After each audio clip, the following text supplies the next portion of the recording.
Cordial saludo a toda nuestra audiencia. En esta ocasión se estudiará el ciclo cardíaco, teniendo como objetivo escribir su fisiología, así como la función de las válvulas cardíacas. Esto es realizado por Juliana Lozano, Carlos Caicedo, Sebastián Torres y quien les habla, Mónica Tirado, estudiantes del programa de medicina de la Universidad de Boyacá en el área de fisiología. El ciclo cardíaco es un conjunto de procesos que se llevan a cabo entre un latido y el siguiente. Tenemos como base fundamental de la morfología que el corazón tiene un sistema de conducción eléctrico, empezando por el nodo sinoauricular.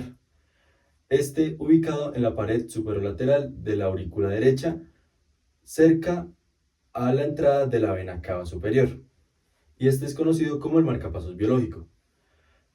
Tenemos que el nodo sinoauricular va a transmitir el potencial de acción hacia el nodo auriculoventricular mediante las fibras internodales. Por otra parte, van a estimular la aurícula izquierda, que esta va a ser estimulada debido a la fibra anterior.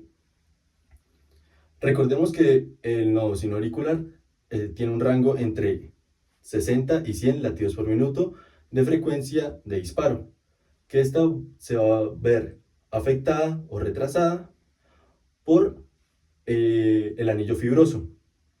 Entonces, siendo así, la frecuencia de disparo en el nodo auriculoventricular va a estar entre 30 y 60 latidos por minuto.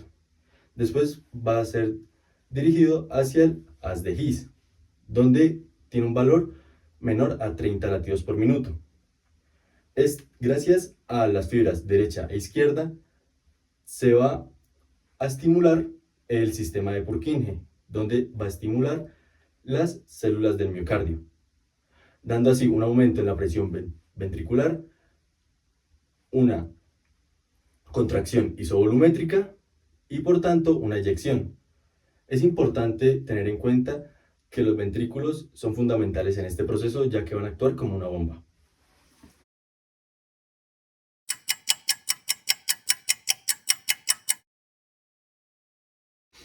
Asimismo, es pertinente tener en cuenta que el músculo cardíaco o el corazón en sí va a tener dos movimientos principales, la sístole y la diástole, los cuales van a integrarse junto con el ciclo cardíaco y el funcionamiento de las válvulas cardíacas, para así generar un correcto funcionamiento del mismo.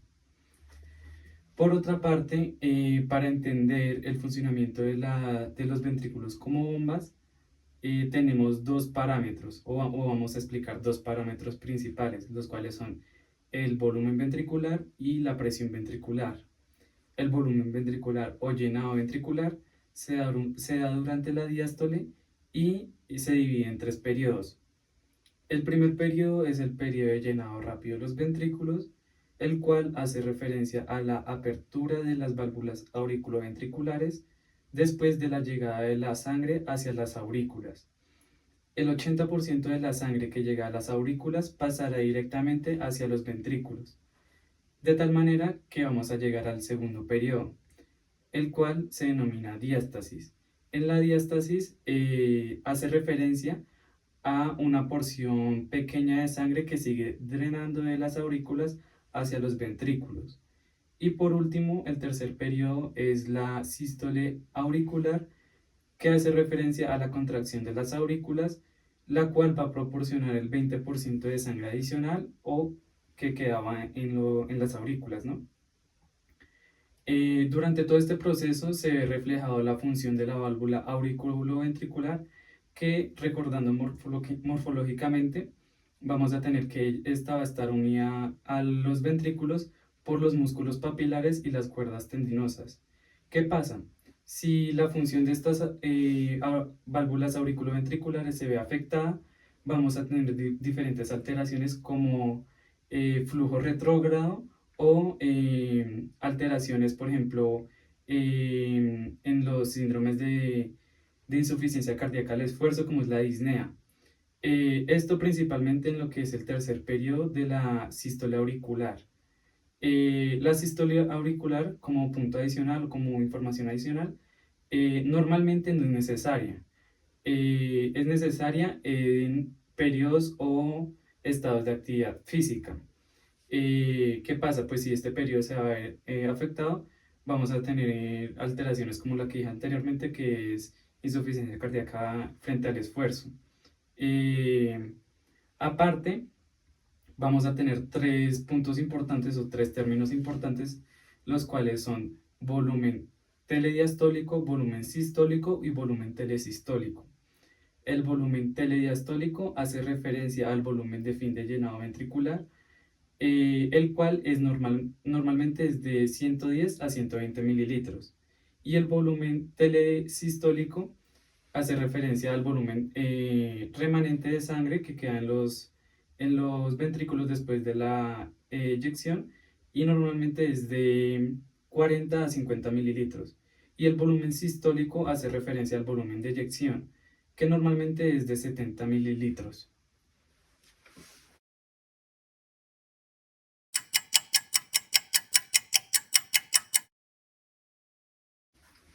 Ahora, por parte de la presión ventricular, vamos a tener que esta se da durante tres etapas importantes. La primera de ellas va a ser la contracción isovolumétrica. Esta se genera una vez se ha dado el llenado ventricular y es donde se cierran las válvulas auriculoventriculares y las válvulas sigmoideas. El cierre de estas válvulas genera un aumento en la presión intraventricular, pero no va a haber flujo, es decir, su volumen se va a mantener constante, lo que me va a llevar a un aumento de presión y por tanto a una segunda etapa que es la de eyección.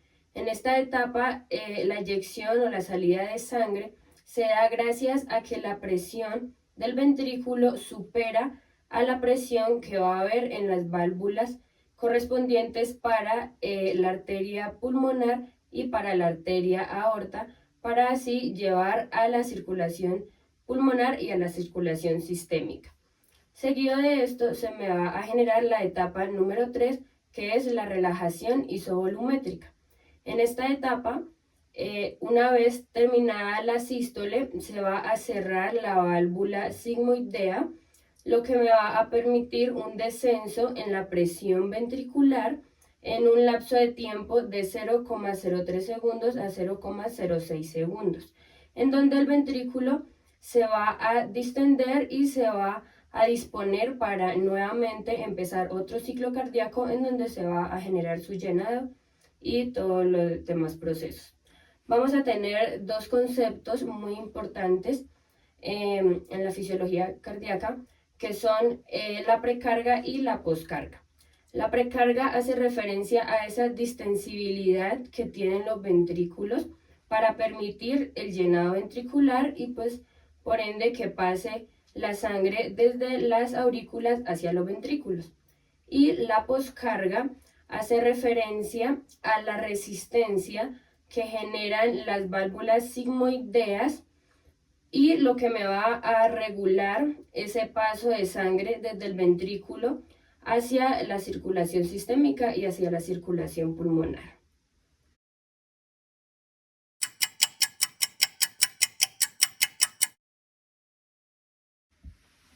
El ciclo cardíaco o el bombeo cardíaco va a estar regulado por varios mecanismos. Los primeros dos mecanismos van a ser dependientes de una señalización emitida por el sistema nervioso autónomo. Entonces, primero vamos a tener una inervación simpática, la cual aumentará la frecuencia cardíaca, que de igual forma aumentará el ciclo cardíaco o el bombeo cardíaco y como consecuencia se aumentará el gasto cardíaco o urolemia. En contraparte, tenemos la inervación parasimpática, la cual va a disminuir la frecuencia cardíaca y de igual forma va a disminuir esa frecuencia con la que se produce el ciclo cardíaco, el bombeo cardíaco y la urolemia o gasto cardíaco. Como otro mecanismo tenemos la influencia de los iones potasio y calcio.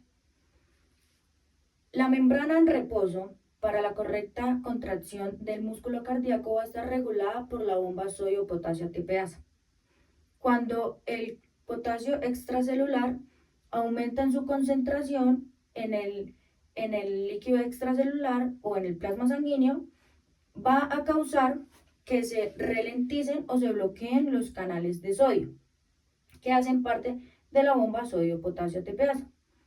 Por lo tanto, no se va a dar un correcto intercambio iónico, en lo que esa concentración alta de sodio intracelular va a favorecer a una despolarización parcial, con lo que se va a tener un corazón dilatado y flácido. Por parte del calcio vamos a tener dos alteraciones o dos condiciones importantes. La hipercalcemia, que va a ser una alta concentración de calcio extracelular, con lo cual se va a estimular de manera excesiva esa contracción cardíaca, dado así que se van a tener contracciones espásticas en el corazón, lo que puede conllevar a arritmias cardíacas. Por parte de la hipocalcemia, que es la otra alteración, va a ser una baja concentración de calcio extracelular, con la cual no se va a tener una suficiente concentración para lograr esa buena contracción cardíaca. Así se va a tener una debilidad cardíaca como consecuencia. Finalmente, en estos mecanismos tenemos a la temperatura corporal, la cual a mayor temperatura corporal va a haber una mayor frecuencia cardíaca. Esto puede estar visto en estados febriles o en estados de actividad física. Así, podemos concluir que el estudio del ciclo cardíaco tiene su importancia en su papel fundamental para la eyección de sangre hacia todos los tejidos del organismo, dando así el correcto funcionamiento de los mismos. Muchas gracias.